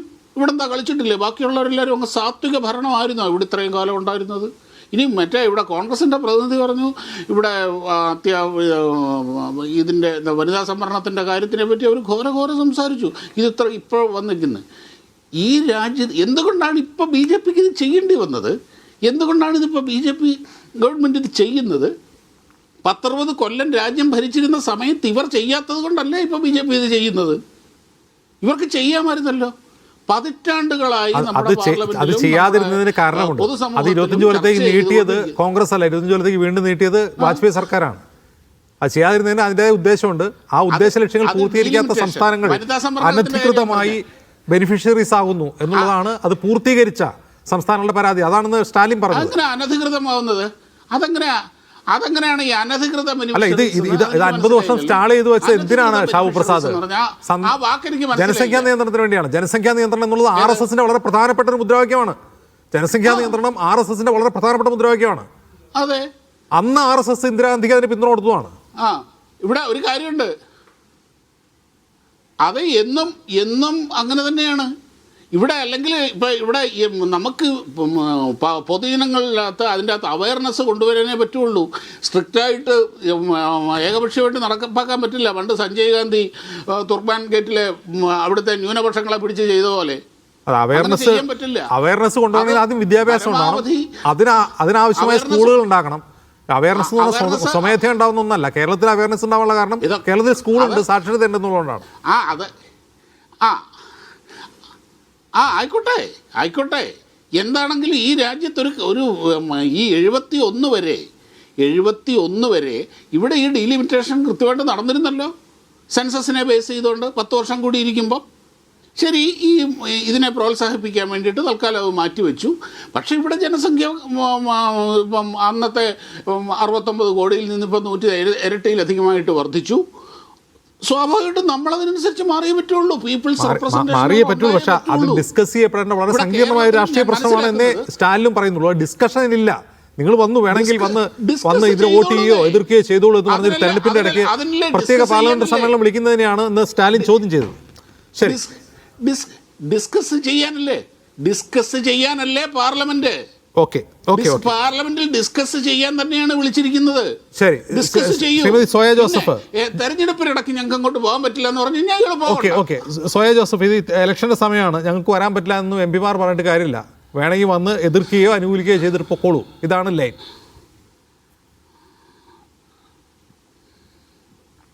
അല്ല, ഇതിൽ നിന്ന് തന്നെ അദ്ദേഹത്തിന്റെ വാചകങ്ങളിൽ നിന്ന് തന്നെ വളരെ വ്യക്തമാണ്. പറയുന്നതുപോലെ ഒരു ധാർഷ്ട്യത്തിന്റെ അല്ലെങ്കിൽ ഏകാധിപത്യത്തിലേക്ക് നിങ്ങൾക്ക് വേണമെങ്കിൽ ചെയ്തോ, അല്ലെങ്കിൽ ഞങ്ങൾ ഇതൊക്കെ ചെയ്യാനാണ് തീരുമാനിച്ചിട്ടുള്ളത്, ഈ രാജ്യത്ത് ഇങ്ങനെയൊക്കെ അജണ്ട നടപ്പിലാക്കാൻ തന്നെയാണ് ഞങ്ങൾ തീരുമാനിച്ചിട്ടുള്ളത് എന്നുള്ള അത്തരമൊരു ബോധ്യത്തിലാണ് അവർ സംസാരിക്കുന്നത്. അപ്പോൾ ഈ ജനാധിപത്യത്തെ പറ്റിയിട്ട് ഈ നാട്ടിലെ RSSകാരോടും BJPക്കാരനൊന്നും ക്ലാസ് എടുക്കാൻ പോയിട്ട് കാര്യമില്ല എന്നുള്ളത് നമ്മൾ വളരെ കാലങ്ങളോളം മനസ്സിലാക്കിയിട്ടുള്ള ഒരു കാര്യമാണ്. കാരണം ഈ രാജ്യത്ത് നടപ്പിലാക്കിയിട്ടുള്ള BJP അധികാരത്തിൽ വന്ന് 2014 ശേഷം ഈ രാജ്യത്ത് നടപ്പിലാക്കിയിട്ടുള്ള നിയമങ്ങളുടെ അല്ലെങ്കിൽ മറ്റു തരത്തിലുള്ള, അത് ഭരണഘടനാപരമായിട്ടുള്ള കാര്യങ്ങളും അല്ലാത്തതുമായിട്ടുള്ള പല നിയമങ്ങളുടെയും ഒരു ചരിത്രമോ അല്ലെങ്കിൽ അതിൻ്റെ ഒരു സിറ്റുവേഷൻസ് എടുത്ത് പഠിച്ചാൽ നമുക്ക് വളരെ കൃത്യമായി മനസ്സിലാകും. പാതിരാത്രിക്ക് ഉണ്ടാക്കുന്ന തീരുമാനങ്ങൾ, അല്ലെങ്കിൽ ഈ പറയുന്നത് പോലെ ഒട്ടും ട്രാൻസ്പെറൻസി ഇല്ലാതെ, ചർച്ചകളില്ലാതെ നടപ്പിലാക്കുന്ന കാര്യങ്ങൾ, പലപ്പോഴും പല ക്ലോസുകളും ജനാധിപത്യത്തിനും ഭരണഘടനയ്ക്കൊക്കെ എതിരായിട്ടുള്ള പല കാര്യങ്ങളും നടപ്പിലാക്കുന്നു. ഇതൊക്കെ ഏകാധിപത്യമായ രീതിയിൽ തുടർന്നു കൊണ്ടുപോകാൻ കഴിയുമെന്നുള്ള രീതിയിൽ ധാർഷ്ട്യത്തിൽ മുന്നോട്ട് പോകുന്ന ഒരു രീതി ഉണ്ടാക്കുന്നു. ഒരു ഘട്ടത്തിൽ പോലും ട്രാൻസ്പെറൻസി ഇല്ലാതെ നമുക്ക് വന്നിട്ടുള്ള നിയമങ്ങളുടെയൊക്കെ കണക്കെടുത്ത്, ഓരോന്നിൻ്റെയും കണക്കെടുത്ത് പരിശോധിച്ചാൽ വളരെ കൃത്യമായി മനസ്സിലാകുന്ന ഒരു കാര്യമാണ്. അത്തരത്തിൽ ഇതിനെയും, കാരണം ഇത് പറഞ്ഞു വെക്കുന്നത് 2023 കൊണ്ടുവരുമ്പോൾ വനിതാ സംവരണം എന്ന് പറഞ്ഞ് കൊണ്ടുവന്നു. അതിനിടയിൽ കൊണ്ടുവന്നൊരു ക്ലോസ് മാത്രമായിരുന്നു ഡീലിമിറ്റേഷൻ എന്നുള്ളത്, അല്ലെങ്കിൽ ആ ഡീലിമിറ്റേഷനും അല്ലെങ്കിൽ സെൻസസിനും ശേഷം എന്ന് പറയുന്ന ഒരു ക്ലോസ് മാത്രമായിരുന്നു. ആ ക്ലോസ് ഇപ്പോൾ ഏറ്റവും പ്രധാനപ്പെട്ട ഒരു നിയമമായി മാറുകയാണ്. അത് നമ്മൾ മനസ്സിലാക്കണം. ഇത് അന്ന് പറഞ്ഞു വെച്ച 2023 നിയമം എന്തായിരുന്നു? അത് വനിതാ സംവരണ നിയമമായി അല്ലെങ്കിൽ ആ ബില്ലായിരുന്നു നിയമമായി മാറ്റാൻ വേണ്ടി തീരുമാനമെടുത്തിരുന്നത്. 2026 എത്തിക്കുമ്പോഴേക്കും വനിതാ സംവരണം എന്ന് പറയുന്നത് അതിനെ ആ ഒരു ചെറിയ അജണ്ടയായി മാറുകയും അതിനപ്പുറത്തേക്ക് ഡീലിമിറ്റേഷൻ എന്ന് പറയുന്നത് വലിയൊരു ക്ലോസായി മാറുകയും, നിങ്ങൾ ഡീലിമിറ്റേഷന്റെ പ്രശ്നങ്ങളെ നിങ്ങൾ എതിർക്കുമ്പോൾ നിങ്ങൾ വനിതാ സംവരണത്തെ എതിർക്കുന്നു. ഇതിപ്പോൾ NIA നിയമം പാസ്സാക്കിയപ്പോൾ അത് തീവ്രവാദികൾക്കെതിരെയുള്ള നിയമമാണ്, അതിലെ ക്ലോസുകൾക്കെതിരെ നിങ്ങൾ സംസാരിക്കുമ്പോൾ നിങ്ങൾ തീവ്രവാദികൾക്കൊപ്പമാണ് എന്ന് പറഞ്ഞു വെക്കുന്നു. അതേ രീതിയിലാണ് ഇത് വർക്ക് ചെയ്യുന്നത്, അതേ രീതിയിലാണ് ഇത് വർക്ക് ചെയ്യിപ്പിക്കാൻ ശ്രമിക്കുന്നത്. അപ്പോൾ അത്തരത്തിൽ പറഞ്ഞു വെക്കുമ്പോൾ ഏറ്റവും അപകടകരമായിട്ടുള്ള ഒരു കാര്യത്തിലേക്ക് ഇത് പോവുകയാണത്. ഈ പറയുന്നത് പോലെ ഇപ്പോൾ വാജ്പേയി സർക്കാർ ഉൾപ്പെടെ, കാരണം പോപ്പുലേഷൻ എന്നുള്ളത് കൊണ്ട് മാത്രം നമുക്കെല്ലാം ഡിഫൈൻ ചെയ്യാൻ കഴിയില്ല എന്നുള്ളത് ഒരു തത്വമാണ്. ജനസംഖ്യയുടെ അടിസ്ഥാനത്തിൽ മാത്രം എല്ലാത്തിനെയും നിർണ്ണയിക്കാൻ കഴിയില്ല. കാരണം ജനസംഖ്യ എന്ന് പറയുന്നതിനെ എല്ലാ ഘട്ടത്തിലും ഒരു പോസിറ്റീവ് സൈനാക്കി എടുക്കാൻ കഴിയുന്ന ഒരു കാര്യമല്ല എന്ന് എനിക്കും നിങ്ങൾക്കും അറിയാം. അത് എക്കണോമിക്സിന്റെ ബേസിസിലാണെങ്കിലും ഒരു സോഷ്യൽ വെൽഫെയർ സ്കീമിന്റെ ബേസിസിലാണെങ്കിലും ഒക്കെ പോപ്പുലേഷൻ എന്നുള്ളത് എല്ലാ കാലത്തും ഒരു പോസിറ്റീവ് ഇൻഡിക്കേറ്റർ അല്ല. അപ്പൊ അതുകൊണ്ട് തന്നെ അത് വാജ്പേയി സർക്കാർ ഉൾപ്പെടെയുള്ള ആളുകൾ അംഗീകരിച്ചിട്ടുള്ള ഒരു കാര്യമാണ്. അപ്പോൾ അത്തരത്തിൽ പോപ്പുലേഷനെ മാത്രം ബേസ് ചെയ്തുകൊണ്ടൊരു കാര്യം ഈ നാട്ടിൽ നടപ്പിലാക്കുമ്പോൾ അതിന് ഒരുപാട് അപകടമുണ്ട്. പക്ഷെ സ്ത്രീകളെ സംബന്ധിച്ച് അതേസമയം ഈ സ്ത്രീ സംവരണം എന്ന് പറയുന്ന ഒരു വസ്തുതയെ പോലും അട്ടിമറിക്കുമോ എന്നുള്ളൊരു സംശയം കൂടി നമ്മളെ പോലെയുള്ള സ്ത്രീകളായിട്ടുള്ള പൊതുപ്രവർത്തകരെ സംബന്ധിച്ച് ഇത് കടന്നു വരികയാണ്. കാരണം ഇവരിത് നടപ്പിലാക്കാനാണോ, ഇവരുടെ ഒരു ഇന്റൻഷൻ ഉണ്ട്, എന്താണ് ഒരു വിൽ, എന്താണ് ഇവരുടെ ഒരു ഇന്റൻഷൻ എന്നുള്ളത് നമുക്ക് മനസ്സിലാക്കാൻ കഴിയുന്നില്ല. കാരണം അത് നടപ്പിലാക്കണമായിരുന്നെങ്കിൽ നേരത്തെ സംസാരിച്ച ആളുകളൊക്കെ പറഞ്ഞതുപോലെ ഉള്ളതിൽ നിന്ന് അല്ലെങ്കിൽ ഉള്ളതിനെ അതിന്റെ 1/3 കൊടുക്കാൻ എന്തുകൊണ്ട് കഴിയുന്നില്ല? അപ്പൊ അതിനപ്പുറത്തേക്ക് ഇവർക്ക് അത്തരത്തിലൊരു ഇന്റൻഷൻ ഉള്ള, സുതാര്യമാണ്, ട്രാൻസ്പെറന്റ് ആണ്, ഇവർ പറയുന്നത് പോലെ ഈ നാട്ടിലെ സ്ത്രീകളുടെ ഉന്നമനമാണ്, പൊതുപ്രവർത്തനമാണ്, രാഷ്ട്രീയ പ്രവേശനമാണ് ഇവർ ഉദ്ദേശിക്കുന്നതെങ്കിൽ എന്തുകൊണ്ട് അത് ചെയ്യാൻ കഴിയുന്നില്ല? അപ്പൊ ഇത് കൃത്യമായി തന്നെ ശവപ്രസാദ് അത് വളരെ, ഞങ്ങൾ ഇത്രയൊന്നും ജനാധിപത്യപരമല്ല, ഞങ്ങൾ ഇങ്ങനെയൊക്കെ പോകാൻ ഉദ്ദേശിക്കുന്നുള്ളൂ എന്നുള്ള BJPയുടെ രാഷ്ട്രീയം അദ്ദേഹം വ്യക്തമായി സംസാരിച്ചു. അപ്പൊ ഇത് തന്നെയാണ് അവർ ഉദ്ദേശിക്കുന്നത്. അപ്പൊ അതിനെ കൃത്യമായിട്ടുള്ള ജനാധിപത്യത്തിന്റെ വ്യവസ്ഥകളിലൂടെ നേരിടാൻ പൗരസമൂഹം തയ്യാറാവണം. ഇവിടുത്തെ സൊസൈറ്റി ഇത് മനസ്സിലാക്കേണ്ടതുണ്ട്. ആരും സ്ത്രീ സംവരണത്തിനെതിരല്ല, പക്ഷേ ഡീലിമിറ്റേഷൻ എന്ന് പറയുന്നത് കുറെ കൂടെ ചർച്ച ചെയ്ത്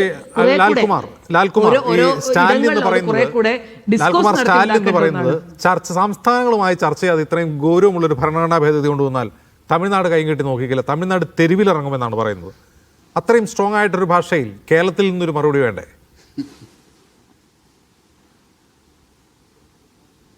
ഉറപ്പായിട്ടും വരും, വരാതിരിക്കാൻ പറ്റില്ല. ഇപ്പം നമ്മളിപ്പോൾ പറയുന്നത് തന്നെ ബോധവൽക്കരണമാണ്. നോക്കൂ, നമ്മൾ ഡെമോക്രാറ്റിക്കലി എക്സസൈസ് ചെയ്യുന്ന ഒരു പവർ റാഷണൽ ആകണ്ട എന്നില്ലല്ലോ. നമുക്ക് വളരെ റാഷണലായിട്ട് തന്നെ നമുക്കിതിനെ എതിർക്കാനും ആൾക്കാരെ ബോധവൽക്കരിക്കാനും പറ്റും. ആ ബോധവൽക്കരിച്ചാൽ മതി. കൂടുതൽ പ്രക്ഷോഭങ്ങളും നമ്മുടെ തന്നെ സ്വത്തുക്കൾ തല്ലിത്തകർക്കേണ്ട കാര്യമില്ല എന്നാണ് എനിക്ക് തോന്നുന്നത്. ഇവിടെ നോക്കൂ, പണ്ട് സുഗതാ ബോസ് പറഞ്ഞൊരു കാര്യമുണ്ട്, ഈ പോപ്പുലേഷനുമായിട്ട് ബന്ധപ്പെട്ടൊരു കാര്യമാണ്. ഈ റാഷണൽ അല്ലാത്ത ഒരു പോപ്പുലേഷനാണ് ഉണ്ടാകുന്നതെങ്കിൽ ഈ ഡെമോഗ്രാഫിക് ഡിവിഡൻഡ് എന്ന് പറയുന്നത് it will change into demographic disaster. ഇതിനുള്ള എല്ലാ കാര്യങ്ങളുമാണ് ഇപ്പം നടന്നുകൊണ്ടിരിക്കുന്നത്.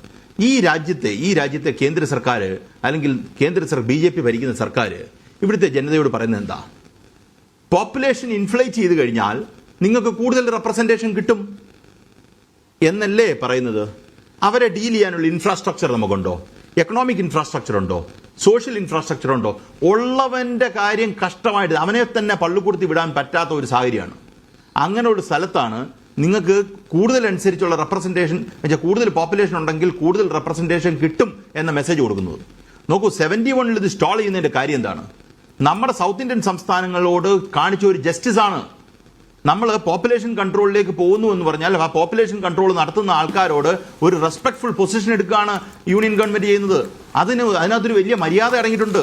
ഇപ്പം ഷാബു പ്രസാദ് പറഞ്ഞൊരു കാര്യം, ഇതിനകത്ത് രാഷ്ട്രീയമുണ്ട്. പക്ഷെ ഞങ്ങൾക്ക് അതിനകത്ത് വിമർശനം എന്താണെന്നറിയോ? നിങ്ങൾ കൊണ്ടുവരുന്ന ലെജിസ്ലേഷനകത്ത് എല്ലാം കഴിഞ്ഞ കാലങ്ങളിൽ ഏതെടുത്താലും അതിനകത്ത് രാഷ്ട്രീയമേ ഉള്ളൂ. ഈ രാജ്യത്തിന് ഗുണപ്രദമായി വരുന്ന ഒരു കാര്യം ഇല്ലാത്ത ഒരു സാഹചര്യം വരുന്നു എന്നുള്ളതാണ് ഇവിടുത്തെ പ്രശ്നം. ചർച്ച ചെയ്ത് തീരുമാനിക്കുക. നോക്കൂ, പ്രതിപക്ഷത്തിനെ ഇങ്ങനെ ഒന്ന് സ്നബ് ചെയ്താൽ കൊള്ളാം എന്ന് കേന്ദ്രവും വിചാരിച്ചു കാണും എന്നാണ് അദ്ദേഹം പറഞ്ഞു വന്നതിൻ്റെ ആശയം. നോക്കൂ, അങ്ങനെ ഇഗ്നോർ ചെയ്ത് അവരെ ഒന്ന് പെടുത്തിയേക്കാം എന്ന് കരുതുന്നതല്ല ജനാധിപത്യം. അവരെ കൂടി ഇൻക്ലൂഡ് ചെയ്തുകൊണ്ട് അവരെ കൺവിൻസ് ചെയ്തുകൊണ്ട് മുന്നോട്ട് പോകേണ്ട ഒരു കാര്യം ജനാധിപത്യത്തിൽ ഉണ്ട് എന്നാണ് ഞാൻ കണക്കാക്കുന്നത്. പിന്നെ അതിനകത്ത് വരുമ്പോൾ നമുക്ക് ഡിഫീറ്റ് ചെയ്യാനുള്ള പരിപാടികൾ നമുക്ക് നോക്കാം. പക്ഷെ ആ ഡിഫീറ്റ് ചെയ്യാൻ കാശ് കൊടുത്ത് മേടിക്കുകയല്ല ചെയ്യേണ്ടത്. അല്ലെങ്കിൽ ഈ പറയുന്ന ശബ്ദ വോട്ടോടുകൂടി അല്ലെങ്കിൽ ഈ പറഞ്ഞ പോലെ ബാക്കിയുള്ളവരെ എല്ലാം സ്പീക്കറെ കൊണ്ട് സസ്പെൻഡ് ചെയ്യിച്ചിട്ട് ബില്ല് പാസ്സാക്കുന്ന പരിപാടിയല്ല നടത്തേണ്ടത്. ഇതാ പറഞ്ഞ 50% ഓഫ് ദ സ്റ്റേറ്റ് അതിന്റെ റെപ്രസെന്റേഷൻ ഉണ്ട്. നിങ്ങൾ കൂടുതൽ ഭരിക്കുന്നു എന്നുള്ളത് കൊണ്ട് ബാക്കിയുള്ള ഇപ്പൊ കേരളത്തിന്റെ സംസ്ഥാനത്തിന്റെ ആ ശബ്ദത്തിന് വലിയ വിലയില്ലാതായി പോകുന്ന കാര്യം 21 ഇവർ ഭരിക്കുന്നുണ്ടോ എന്നുള്ളതുകൊണ്ട് ജനാധിപത്യത്തിൽ ആ ന്യൂനപക്ഷത്തെ കൂടെ കേൾക്കുക. നിങ്ങൾ ചിലപ്പോൾ പാസ്സാക്കുമായിരിക്കും, ആ കേൾക്കുക എന്നുള്ളൊരു മര്യാദയുണ്ട്. അത് കേൾക്കാൻ പോലും കേന്ദ്ര സർക്കാർ തയ്യാറാകുന്നില്ല എന്നുള്ളത് യഥാർത്ഥത്തിൽ അപലപനീയമാണ്. ഇങ്ങനല്ല ചെയ്യേണ്ടത്. ഷാബു പ്രസാദിനെ കൂടെ അഫക്ട് ചെയ്യുന്നൊരു വിഷയമാണിത്. അതല്ലാതെ കേന്ദ്രത്തിൽ അവിടെ ഇരിക്കുന്നവരും ഇവിടെ ഇരിക്കുന്നവരും തമ്മിലായി മാറുന്ന ഒരു സാഹചര്യം ഈ രാജ്യത്ത് ഉണ്ടാകാൻ പാടില്ല. താങ്കൾ ഉയർത്തിയ ഒരു കാര്യം, തമിഴ്നാട് അങ്ങനെ റോഡിൽ ഇറങ്ങുന്നു എന്ന് പറഞ്ഞാൽ ഈ പറയുന്ന യൂണിയൻ ഉണ്ടല്ലോ, ഈ യൂണിയന് ഒരു ബ്രേക്ക് ഉണ്ടാകുന്ന രീതിയിലേക്ക് ഒരു തോട്ടായി അത് മാറും. അങ്ങനെ വരാൻ പാടില്ല. നമ്മൾ ഒന്നിച്ച് നിൽക്കേണ്ട ജനതയാണ്. ഒറ്റ കാര്യം കൂടെ പറഞ്ഞുതരാം. എക്കണോമിക് ഫെഡറലിസത്തെ കൂടെ ഫിസിക്കൽ ഫെഡറലിസത്തെ കൂടെ ബാധിക്കും ഇത്. ഈ MP-മാർക്ക് ഫണ്ട് കിട്ടുന്ന അവിടെ കൂടുതൽ ഫണ്ട് കിട്ടും, നമുക്ക് കുറഞ്ഞു പോകും. അങ്ങനെ ഒരു പ്രശ്നം കൂടി ഇതിനകത്തുണ്ട്. ഞാനങ്ങ് സൂചിപ്പിച്ച് നിർത്തി. ശരി, അഡ്വക്കേറ്റ് പ്രശാന്ത് പത്മനാഭൻ, ഇവിടെ പ്രതിപക്ഷത്തിന് മുമ്പിലുള്ള രാഷ്ട്രീയ വഴി എന്താണ്? നിയമവഴിയൊക്കെ പോട്ടെ. രാഷ്ട്രീയപരമായിട്ട് ചെയ്യാൻ കഴിയുന്നത്, ഇപ്പോൾ സ്റ്റാലിൻ ഏതാണെങ്കിലും BJPക്കെതിരെ നിൽക്കുന്ന കക്ഷിയാണ് DMK. അതുകൂടാതെ സഖ്യകക്ഷികൾ തന്നെ ചന്ദ്രബാബു നായിഡുവിനെ പോലുള്ളവർ അല്ലെങ്കിൽ നിതീഷ് കുമാറിനെ പോലുള്ളവർ ഒക്കെ ഇതിൻ്റെ സാധുതയെ ചോദ്യം ചെയ്യേണ്ടതുണ്ട്. കാരണം ഈ സ്റ്റേറ്റുകളൊക്കെ അഫക്റ്റഡ് ആവുകയാണ്. ചന്ദ്രബാബു നായിഡു ഒരു സദേൺ സ്റ്റേറ്റിനെ റെപ്രസെൻ്റ് ചെയ്യുന്നു. അപ്പോൾ ഇവർ ഈ സാങ്കത്യം ഇപ്പോൾ ഇങ്ങനെ കൊണ്ടുവന്നിരിക്കുന്ന ഡീലിമിറ്റേഷനുമായിട്ട് ലിങ്ക് ചെയ്ത് ഈ നമ്പർ ഇത് 850 മാറ്റുമ്പോൾ എങ്ങനെയായിരിക്കും അതിൻ്റെ സംവിധാനം, അത് ഏത് രീതിയിലാണ് ബാക്കി സംസ്ഥാനങ്ങളെ സദേൺ സംസ്ഥാനങ്ങളെ എങ്ങനെയാണ് ബാധിക്കുന്നത് എന്നുള്ളതിൻ്റെ സാധുത ചോദ്യം ചെയ്യുകയും പാർലമെൻറ്റിൽ ഇത് പാസ്സാക്കാതിരിക്കാൻ കഴിയും. പാർലമെൻറ്റിൽ ഭരണഘടനാ അമെൻമെൻറ്റ് പാസ്സാക്കാതിരിക്കണമെങ്കിൽ MP-മാർ വന്ന് പങ്കെടുക്കണം. കാരണം MP-മാർ മാറി നിൽക്കുകയാണ്. താങ്കൾ നേരത്തെ ആ ചോദ്യം ചോദിച്ചിരുന്നു. മാറി നിൽക്കുകയാണെങ്കിൽ സംഭവിക്കാൻ പോകുന്നത്, തമിഴ്നാട്ടിലോ ബംഗാളിലോ ഒക്കെ മാറി നിൽക്കുകയാണെങ്കിൽ സംഭവിക്കാൻ പോകുന്നത് ബാക്കി വരുന്ന അവിടെ പ്രസൻ്റ് ആയിട്ടുള്ള മെമ്പേഴ്സിൻ്റെ 2/3 മതി എന്നുള്ളതാണ് ഭരണഘടനയിൽ പറയുന്നത്. അപ്പോൾ 2/3 മജോറിറ്റി കിട്ടുന്ന ഒരു അവസ്ഥ വരും. അത് വരാതിരിക്കണമെങ്കിൽ എല്ലാവരും പാർലമെൻറ്റിൽ വന്ന് പങ്കെടുക്കുകയും ഈ ഒരു സംവിധാനത്തെ വിമൻസ് റിസർവേഷനെ അല്ല നമ്മൾ എതിർക്കുന്നത്. നമ്മൾ എതിർക്കുന്നത് ഈ 2026 സെൻസസ് വന്നതിന് ശേഷമുള്ള എന്നുള്ളത്. ഒരു കാര്യം കൂടി പറയട്ടെ, ഇവിടെ നേരത്തെ ഷാബു പ്രസാദ് ചൂണ്ടിക്കാണിച്ചത് വളരെ വലിയ തെറ്റാണ് ചരിത്രപരമായിട്ട്. അദ്ദേഹം പറയുന്നത് 2023 മോദി ഗവൺമെൻറ്റാണ് ഇത് ആദ്യം കൊണ്ടുവന്നതെന്ന്. ഇന്ത്യയിലൊരു ത്രിതല ജനാധിപത്യ സംവിധാനം ശ്രീ രാജീവ് ഗാന്ധി 1988 മുതൽ പരിശ്രമിച്ചിട്ട് 93 ആദ്യം 73rd കോൺസ്റ്റിറ്റ്യൂഷണൽ അമെൻമെൻറ്റ് കൊണ്ടുവന്ന് പഞ്ചായത്ത് രാജ് നഗരപാലിക കൊണ്ടുവരികയും ആദ്യമായിട്ട് സ്ത്രീകൾക്ക് 1/3 റിസർവേഷൻ കൊടുക്കുകയും ചെയ്തത്. അദ്ദേഹം ചരിത്രത്തെ വിസ്മരിച്ചുകൊണ്ടാണ് ഈ പറയുന്നത്. അപ്പോൾ അതിനൊക്കെ അംഗീകരിക്കാതെ ചരിത്രത്തിൻ്റെ ബാക്കിയാണ് ഇപ്പോൾ നടന്നുകൊണ്ടിരിക്കുന്നത്. അല്ലാതെ ഒറ്റയടിക്ക് BJP ഗവൺമെൻറ് അല്ല ആദ്യമായിട്ട് ഇത് കൊണ്ടുവരുന്നത്.